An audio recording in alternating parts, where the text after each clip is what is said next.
Khepri's Horn. It's been in the game for a long time. It has gone through multiple iterations, although the core of the effect has always been about sending out a wave of fire. Recently, Bungie gave this the most amount of love I think I've ever seen them give it by doing the following. It now sends out 3 simultaneous waves of fire, but they do not bounce back, and the fire wave now scorches enemies, and any PvE combatants hit by a wave spawn a sunspot. So the question is Khepri's Horn actually good now? Let's find out. I started with a solar-specific build first to see how it fares. We will talk about Prismatic a little bit later. The build I went with is as follows. Aspects, I'm rolling with Consecration and Soul Invictus for the sunspots.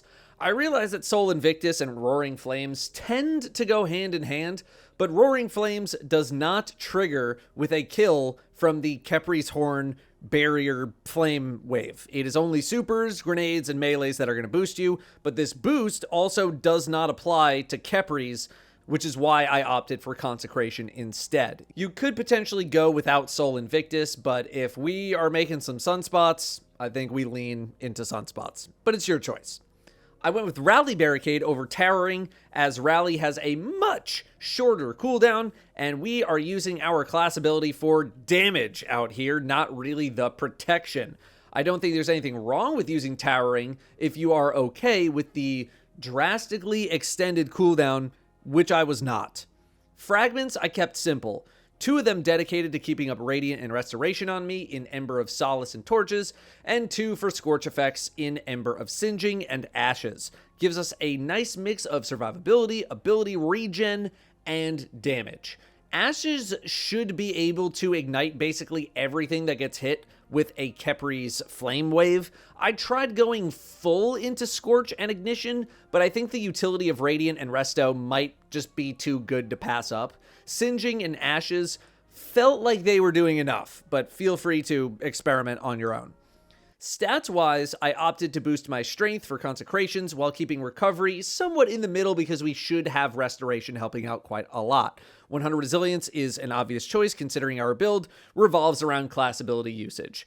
And mod-wise, I focused on enhancing our class ability regen to make sure that we have it as often as we can.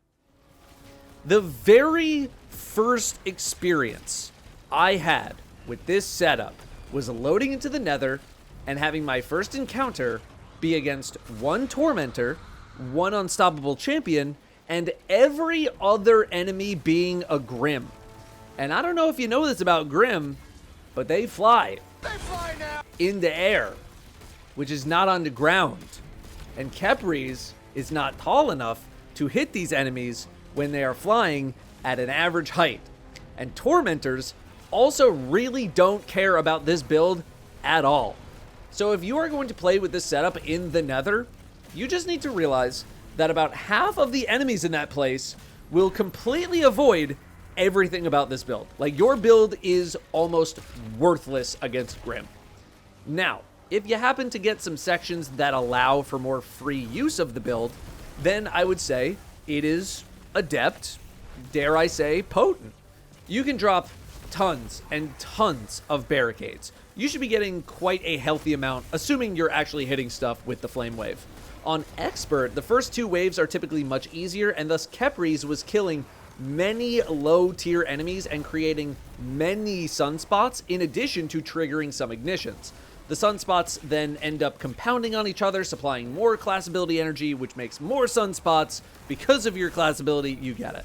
And when you're in a place where you can really chain your class abilities and create this sea of fire, it's pretty fun. That being said, it didn't feel as, satisfying to me, compared to something like Consecration.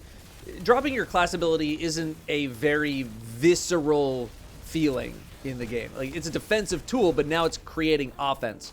So a lot of your time is just going to be spent going back and forth, dropping barricades in different spots. It's certainly novel, but I could see the appeal wearing off for some people relatively quickly. So after realizing that the build was let's say, inconsistent in the Nether. I went into probably one of the better lost sectors I could have to showcase this build. We didn't have an active surge, so this is just as-is damage. And specifically in this environment, with tight corridors and small groupings of enemies, it works pretty well in terms of being able to handle all the red bar enemies. Most of them would die without issue to one Khepri wall, igniting and creating sunspots.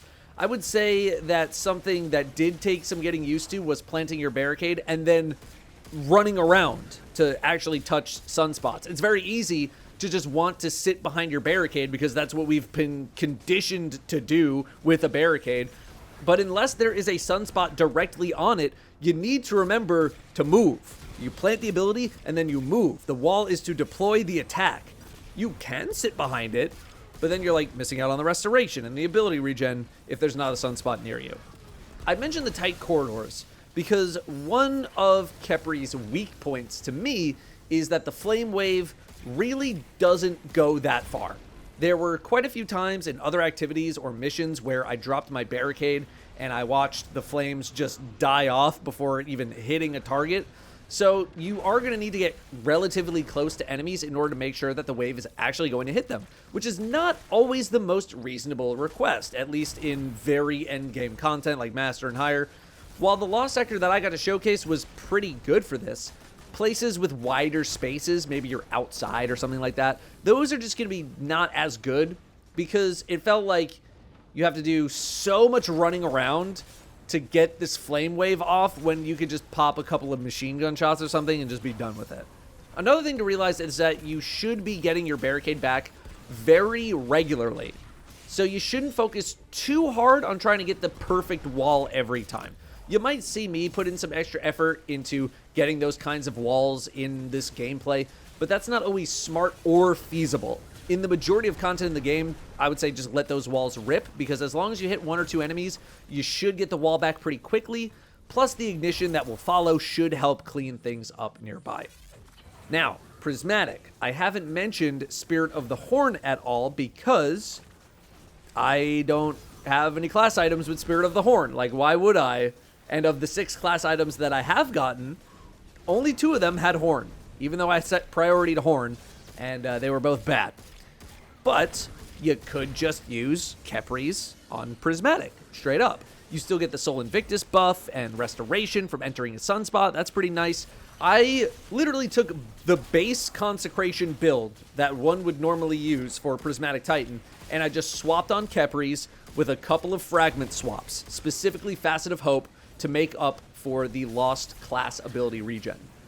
But, as you can imagine, this is just worse Consecration Titan when we're talking about strength of build. I wanted to build specifically for Solar for this video because I've had enough of Prismatic Titan, and I just wanted to see if Khepri's could hold its own on Solar, and I do think it does all right.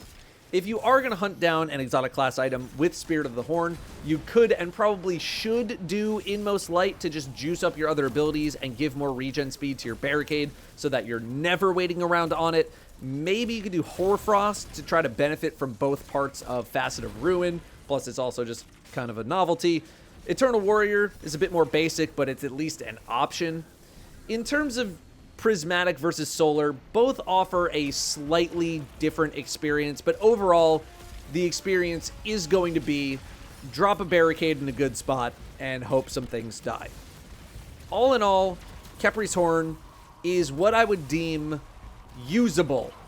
And by that, I mean if I saw you running a Khepri's Horn build in my Expert Nether or my Master Nightfall or something like that, I would not question your decision making.